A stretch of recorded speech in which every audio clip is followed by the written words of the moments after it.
el día de hoy invité a Ernestina Godoy, próxima consejera jurídica, para presentarles la redacción de las 3 iniciativas que ya estamos enviando, recuerdan, al Ejecutivo, para que a su vez las puedan enviar directamente al Congreso de la Unión. Y le voy a pasar la palabra a Ernestina para que ella pueda leerles cómo quedaría la redacción constitucional de 3 temas. 1, becas universales para niños y niñas de educación básica, que ahí también quedaría la de educación media superior, que ya existe pero todavía no está en la Constitución, la de mujeres de 60 a 64 años y la de no reelección. Quedarían la ley de el ISSSTE, para que todavía le estamos trabajando junto con el Gobierno de México, y la que planteé de pueblos indígenas y afromexicanos, que esa ya está en el Congreso porque ya había sido enviada por el presidente. Adelante, Ernestina.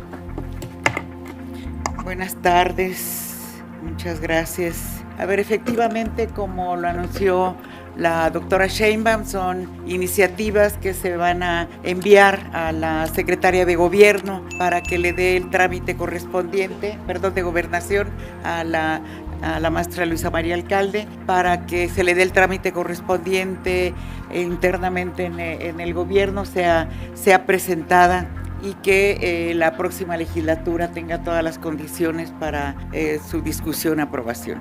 Una es el tema de la beca universal para estudiantes de educación básica, que es primaria, preescolar, primaria y secundaria, ¿sí? Que es, como ustedes saben, la doctora aquí en la Ciudad de México instauró esta beca universal. Aquí se le llamó Mi Beca para Empezar. Entonces esta es una iniciativa que va a nivel nacional, ¿sí? También, como ustedes saben, ya existe la beca universal para la educación media superior. Entonces es un agregado al artículo 4 constitucional, en el que se prevé que para estudiantes de preescolar, primaria, secundaria y media superior del sistema de educación pública se garantizará el derecho a una beca universal en los términos que fije la legislación respectiva, que es el principio de lo que aquí es la beca para empezar,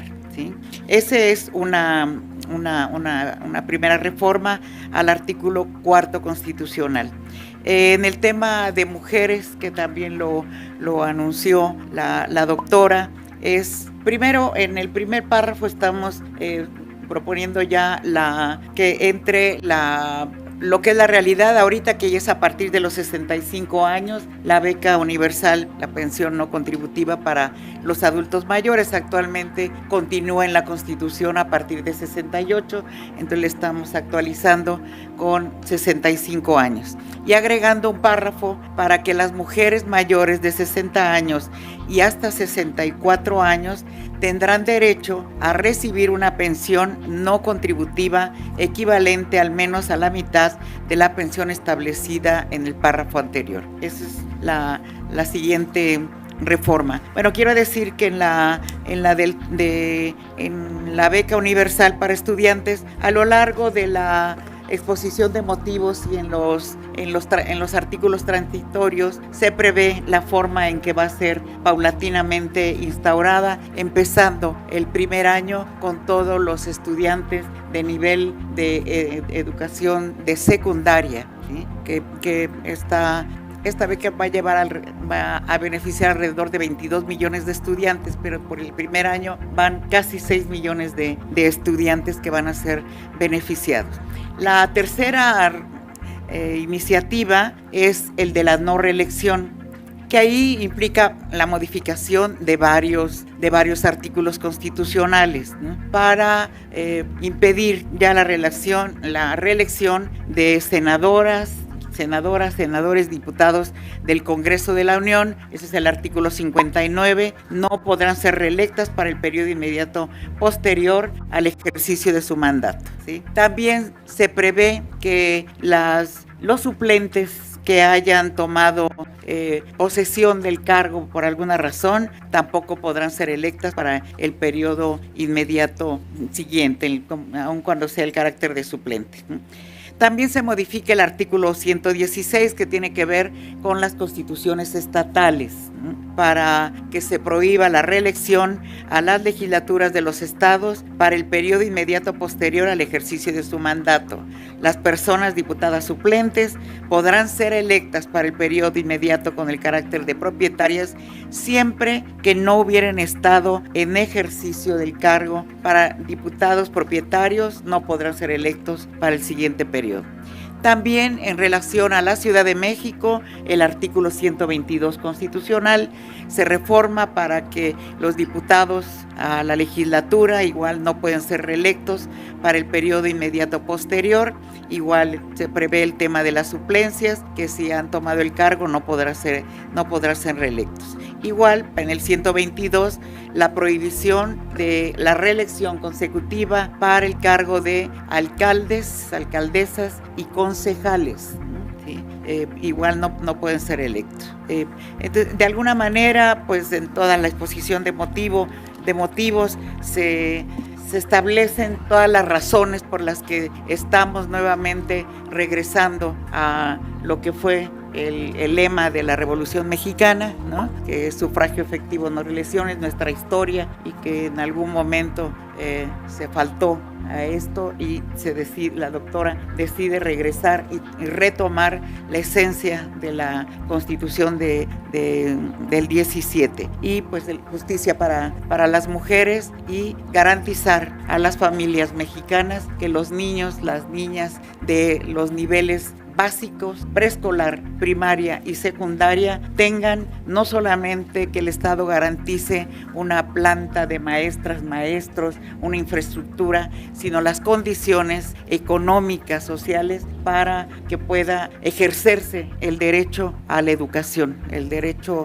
universal de la educación. Esa es la reforma. Hoy la doctora está firmando el oficio para ser enviado a la Secretaría de Gobernación, y la Secretaría de Gobernación pues verá todo el trámite interno para que sea presentado como iniciativas al Congreso de la Unión.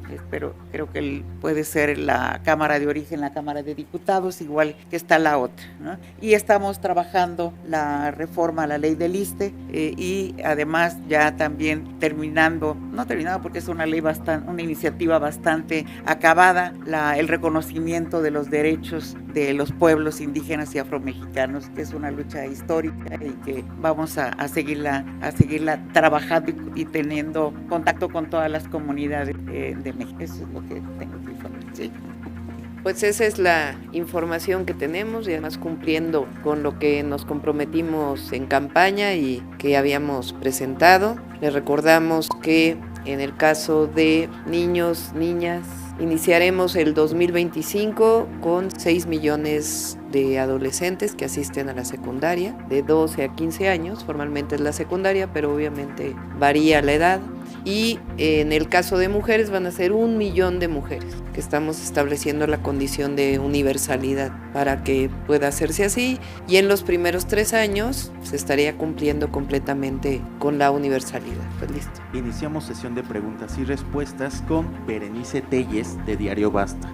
Buenas tardes, doctora. Buenas tardes, senadora. Mi primera pregunta tiene que ver con lo que acaba de mencionar en la mañanera el titular de la UIF, Pablo Gómez, con respecto a Genaro García Luna y Loret de Mola. Se ha mencionado que usted nos comente cómo es que ve estos señalamientos de que el gobierno del presidente pues está planteando un tema de represalias en contra de estos grupos. ¿Y qué opina usted de la justicia? Porque al final de cuentas usted viene de un proyecto de izquierda y conoce qué es la persecución política. Entonces, ¿cuál es la diferenciación entre tomar una represalia, con las acusaciones que están haciendo, y hacer justicia en México? Porque, bueno, pues el caso de Genaro García Luna es un tema de justicia, y lo de Loret de Mola me parece que también, pero quisiera saber qué opina. Sí. Bueno, entiendo que es a latinos más que al periodista Loret de Mola, ¿no? La UIF tiene una función que es, en este y otros casos donde encuentre irregularidades, hacer la investigación y presentarlo a la Fiscalía General de la República. quien tiene que evaluar si constituye un delito de algún tipo, pues es la propia Fiscalía, no es la UIF. Lo que encuentra la UIF, por lo que explica Pablo Gómez, es que en el primer caso se utiliza financiamiento de la venta de medicamentos o de servicios relacionados con la salud para el financiamiento de este canal, pero que hay irregularidades en este financiamiento, porque no es un asunto de que tengan contratos, pues si fuera una empresa tiene derecho a tener sus contratos, sino de que encuentre irregularidades en el transcurso de las cuentas. Entonces, pues es lo que encontró la UIF y ya la Fiscalía tendrá que determinar si hay un delito y si lo encuentra, presentarlo ante un juez para que dicte en todo caso una sentencia. Entonces, pues es la investigación que ha hecho la UIF. Entonces, no es un asunto político, es un asunto pues sencillamente de manejos ilegales que encuentra la UIF de recursos de una empresa o de varias empresas, no solo de una, de varias empresas. Y en el caso de García Luna, pues en ese caso, pues García Luna ya está en Estados Unidos siendo juzgado. Y además la UIF pues está encontrando irregularidades también con cuentas vinculadas no solamente con él, sino con su familia. Recordemos también lo que ha hecho el Poder Judicial respecto a este caso, que liberó las cuentas, ¿verdad? Como en otros casos en donde hay constitución de delito y el juez o la juez o la propia Suprema Corte determina que no hay delito que perseguir y libera las cuentas, ni siquiera permite el que se mantengan. ¿Cómo se llama, Ernestina? Cuando evitas que una cuenta sea usada, se congela la cuenta, que esa atribución sí la tiene la UIF. Pero no tiene nada que ver con un asunto político. Es decir, si no hubiera estos malos manejos, pues no habría nada de problema. En el caso, bueno, el presidente Andrés Manuel López Obrador, cuando llegó a la presidencia, se comprometió a que no iba a haber persecución de los expresidentes, por ejemplo. ¿En el caso de usted es lo mismo? Ya se puso a votación. En el caso de... La mayoría dijo que sí deberían ser juzgados, pero no alcanzó la cantidad de votos como establece la Constitución para que hubiera un juicio. Entonces ya lo dejaríamos ahí. Sí, adelante. Siguiente pregunta.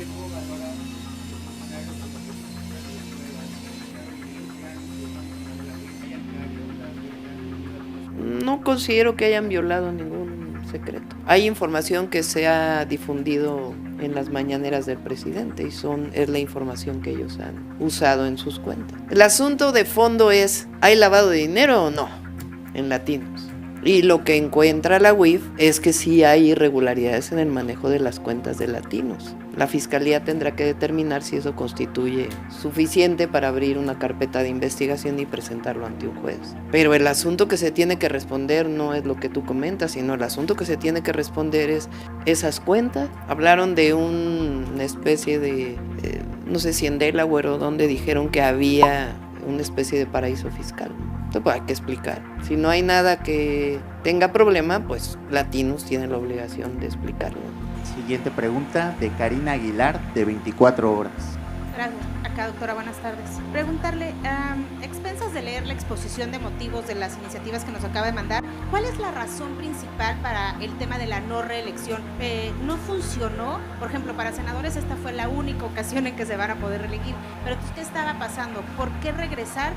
Para que me dé su opinión. Y también preguntarle qué está fallando en materia de seguridad. Ayer vimos dos actos muy lamentables en el país, uno de un asalto a una farmacia donde ejecutaron a pesar de que no se resistieron al asalto, ejecutan a una de las cajeras o de las que atienden esa farmacia, y por otro lado las carreteras del país que siguen siendo haciendo retenes ilegales, y bueno, pues están también asesinando a las personas, a los civiles, ya no siquiera son entre grupos, ¿no?, del crimen, sino son civiles. ¿Qué está fallando ahí, doctora? Muchas gracias. A ver, en el primer caso, es una reforma que decidió, no sé, fue Calderón, no fue Peña, fue Calderón, ¿verdad? Que no estaba sustentada en una demanda del pueblo ciudadana de que hubiera reelección. El pueblo de México no quiere la reelección. Y eso lo vimos en la precampaña, en la campaña. Pregunten ustedes a las personas si están de acuerdo o no con la reelección. Entonces, sencillamente retomar lo que históricamente fue. Hay diputados que participan en una legislatura, después dejan su legislatura y tienen la posibilidad de en otra ocasión volver a competir. El asunto es la reelección directa y ahí la gran mayoría del pueblo de México no está de acuerdo con ello. Y entre otras cosas porque funcionó durante muchos años así, la gente no quiere la reelección. Entonces sencillamente estamos retomando lo que dice la gente y poniéndolo en la Constitución, regresando la Constitución a su redacción original. ¿Funcionaba también como cuotas dentro de los partidos? Pues aparte está la reforma electoral, que ya vendrá después. Nosotros planteamos 6 reformas originales a discutirse. Entre la de los niños y niñas y mujeres, pues están todas las reformas sociales también que plantea el presidente, que se incluyen en la Constitución los programas de bienestar que existen ahora. Ya habrá tiempo después para las otras reformas que fueron presentadas. Pero el pueblo de México no le gusta la reelección. Lo de la seguridad, se ha avanzado en la seguridad y hay que seguir avanzando. Ernestina hizo un excelente papel junto con Omar García Harfuch aquí en la ciudad y lo que hicimos fueron 2 ejes centrales, que es atención a las causas junto con todo el gobierno y disminuir la impunidad. Eso fue lo que hizo que pudiéramos disminuir aún más que a nivel federal muchos delitos, en particular homicidios. Y ahora los 4 ejes que seguimos en la ciudad, o la estrategia que consiste de 4 ejes, que es atención a las causas, más y mejor Guardia Nacional o fortalecimiento de la Guardia Nacional, inteligencia e investigación y coordinación, pues son los ejes de la política de seguridad que vamos a seguir y que va a haber mucho mayor coordinación si así lo decide, porque finalmente hay autonomía entre la Fiscalía y las fuerzas del Ejecutivo Federal.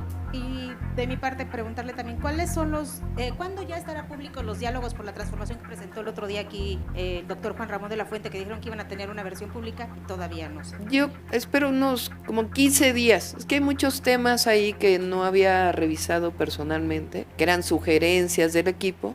Entonces estamos haciendo una revisión de lo que sí estamos de acuerdo para poderlo hacer público. Siguiente pregunta de Adrián Núñez de Cuadratín.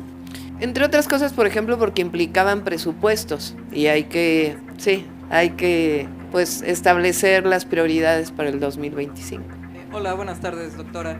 Preguntarle si considera que fue correcta la petición de renuncia que realizó Yasmina Esquivel a la ministra presidenta y en ese mismo sentido si es necesaria la renuncia de la ministra, si considera que ha hecho un buen trabajo, si su desempeño forma parte de la reforma. No creo que en particular esté evaluación la presidenta de la Suprema Corte, sino el Poder Judicial en sí. Por eso es el planteamiento de la reforma al Poder Judicial. Ayer lo dije, más allá de la renuncia o no, el problema es cómo está actuando el Poder Judicial en nuestro país. Y hay muchísimos casos que muestran que no se actúa buscando la justicia. Ni es pareja para todas y para todos, y también han cometido abusos sobre otros poderes, como el caso de la ley eléctrica, donde solo fueron 2 ministros que echaron para atrás la ley eléctrica, o casos en donde liberan a delincuentes que claramente afectan la seguridad y la paz de las mexicanas y los mexicanos, o casos como el que mencionamos ayer, donde invaden facultades, esa era la palabra, invaden facultades del Legislativo, invaden facultades del Tribunal Electoral del Poder Judicial de la Federación. Entonces, por eso es esta reforma que tiene que ver con cómo se eligen, pero también una nueva constitución del Poder Judicial, en donde el Consejo de la Judicatura cambia a 2 figuras distintas, una administrativa y otra que sea realmente un tribunal que pueda sancionar a los jueces. ¿El trabajo de la ministra presidenta es correcto o por qué pedir este alejamiento? Pues lo pidió una ministra, ¿no? Ustedes saben pues cuál es nuestra posición. No está actuando correctamente la Suprema Corte de Justicia de la Nación, está invadiendo facultades de otros poderes y no está vigilando la construcción de la paz y la seguridad en el país, liberando delincuentes. Ya por último, en ese mismo sentido, ayer igual mencionaba presupuesto para la consulta popular en caso de que sea aprobada, mencionaba aproximadamente 7,000 millones de pesos. Preguntarle si está de acuerdo con la apuesta Monreal sobre que se utilice el dinero de los fideicomisos del Poder Judicial y si este reajuste podría causarle problemas. Yo creo que tiene que opinar. Entiendo que sacó un tuit o bueno, una publicación en X, el INE, donde dice que tienen que hacer los cálculos. Pues vamos a dejarle al INE que nos diga cuánto costaría a partir pues de la aprobación de la reforma al Poder Judicial. Entonces, el monto que planteamos fue porque en otras ocasiones se habían planteado estos montos, pero vamos a dejar a que el INE pues especifique cuánto significaría esta elección, porque es una elección. Siguiente pregunta de Mara Rivera de Foque Noticias. Buenas tardes, doctora. Yo quisiera preguntarle respecto a este plazo que se tiene para presentar el paquete económico del próximo año hasta el 15 de noviembre. ¿Sí cree usted que se está discutiendo y se está viendo que no tenga sobresaltos, que sea una transición ordenada?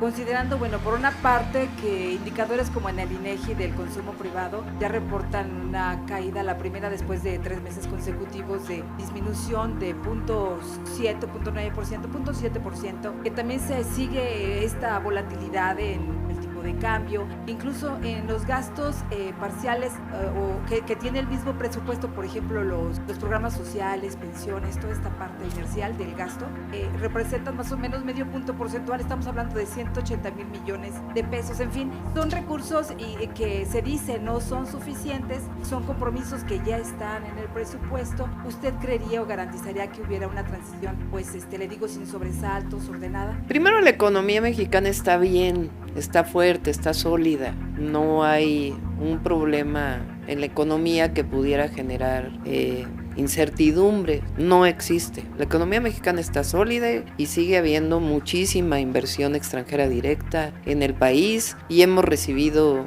muchísimos empresarios internacionales con el deseo de seguir invirtiendo, además de la solidez del mercado interno, que es muy importante.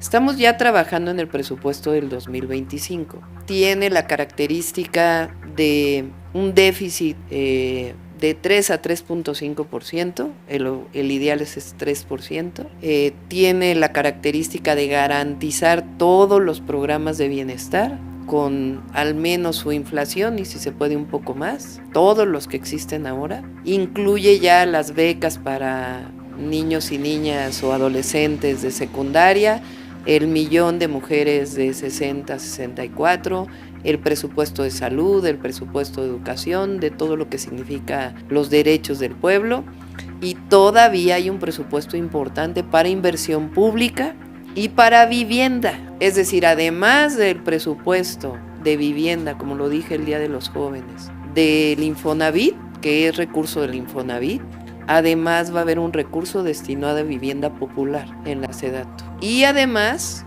vamos a continuar con la construcción de trenes y de otras obras de infraestructura. Sí alcanza, lo estamos haciendo de manera muy responsable. No hay ningún problema en aumentar déficit, aumentar deuda, no se está considerando.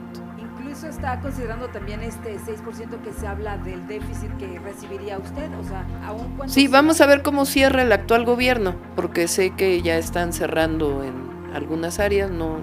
algo hemos platicado con el presidente en esta transición, pero no formalmente, pero vamos a ver cómo cierra el gobierno federal este año y el próximo año también va a ser un presupuesto responsable.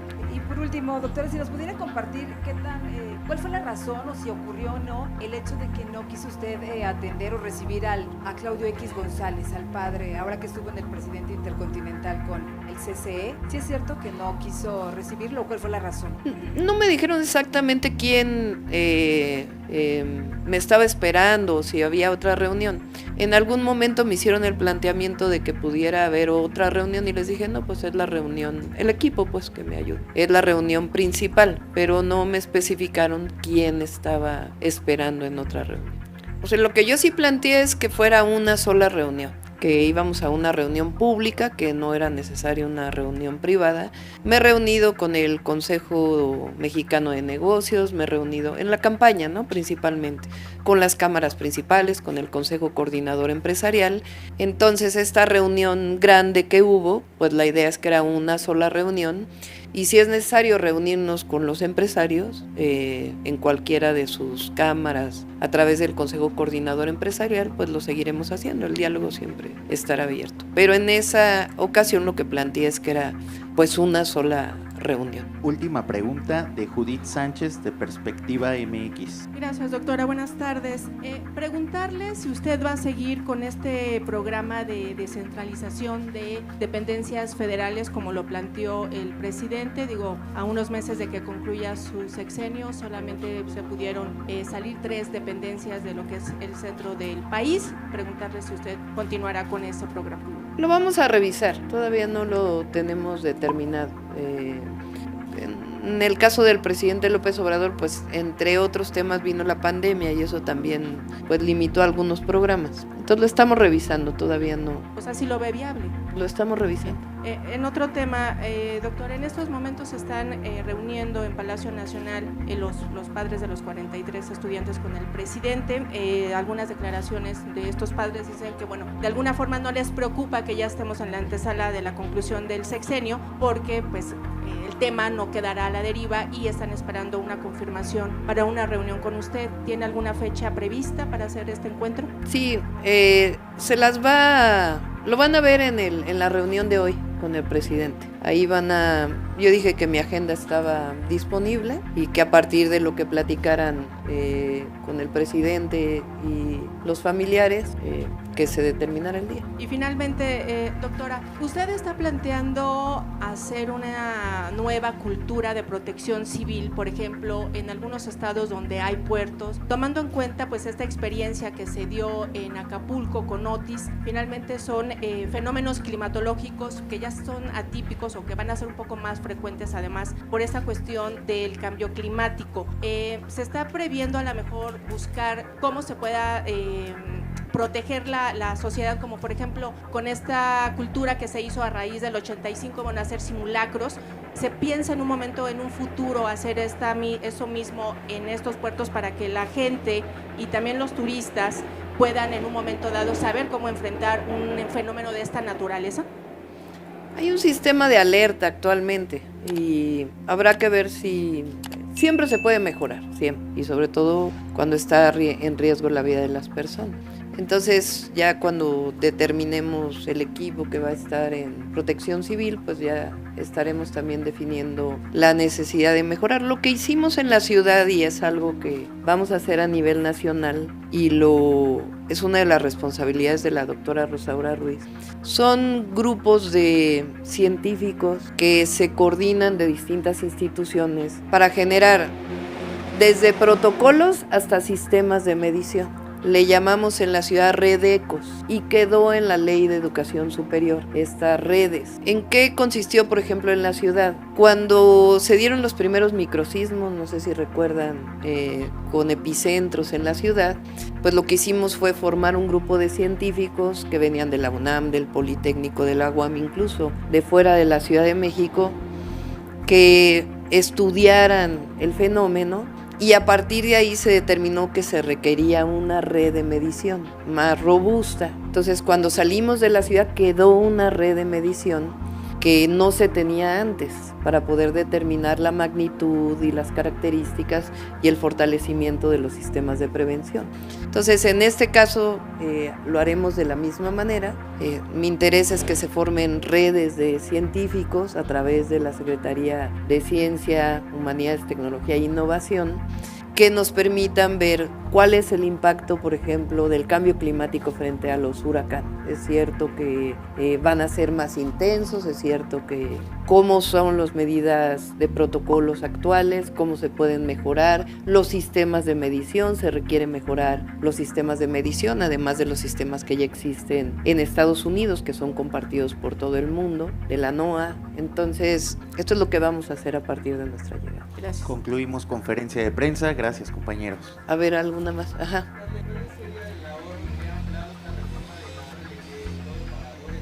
Pues la iniciativa es que regresemos al original de la Constitución del 17, que es la no reelección en todos los cargos, de elección popular. Pero en realidad no tiene impacto presupuestal, porque también los legisladores actuales, cuando se van a reelegir, pues tienen su campaña y sus topes de campaña establecidos por la ley electoral.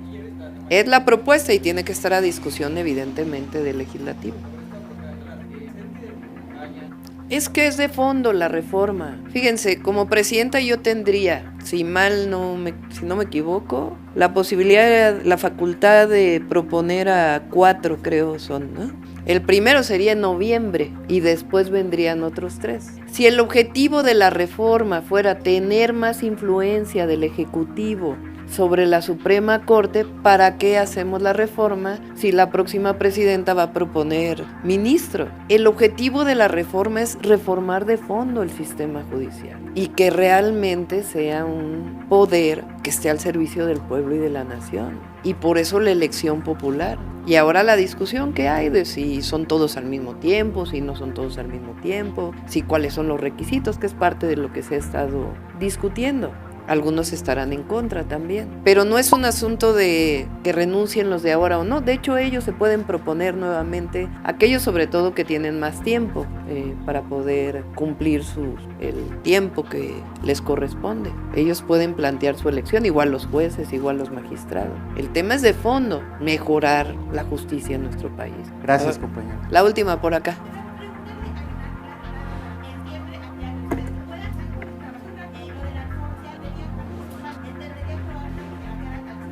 Es el Congreso.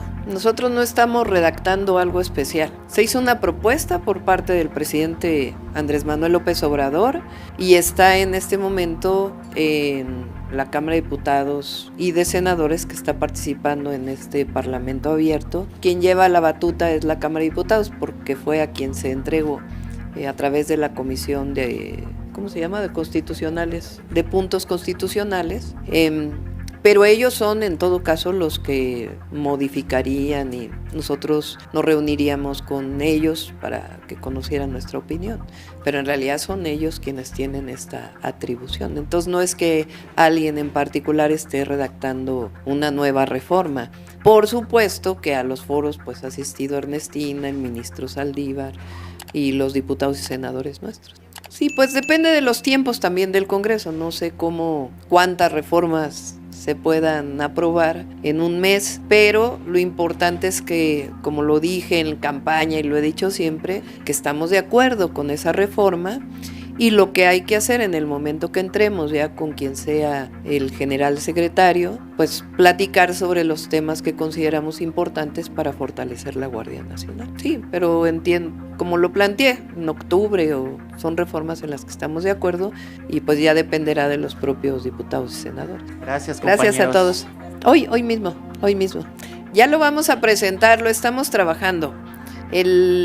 Ya para no darles más, ya lo vamos a presentar pronto. Tiene que ver con derechos de vía, en fin, con varios temas que estamos ya revisando desde ahora con Jesús Esteva. Pues sería algo muy bonito, la verdad. Ustedes saben que yo voté por Ifigenia para presidenta de la República. Pues es una mujer que considero muy consecuente y pues ya determinarán los diputados quién sea, porque tiene que ser la presidenta de la Cámara. Pues sería algo lindo, pues sería de reconocimiento a la propia Ifigenia. Y 2 mujeres además. Ya mañana ya vamos a ver. Gracias, compañeros. Gracias.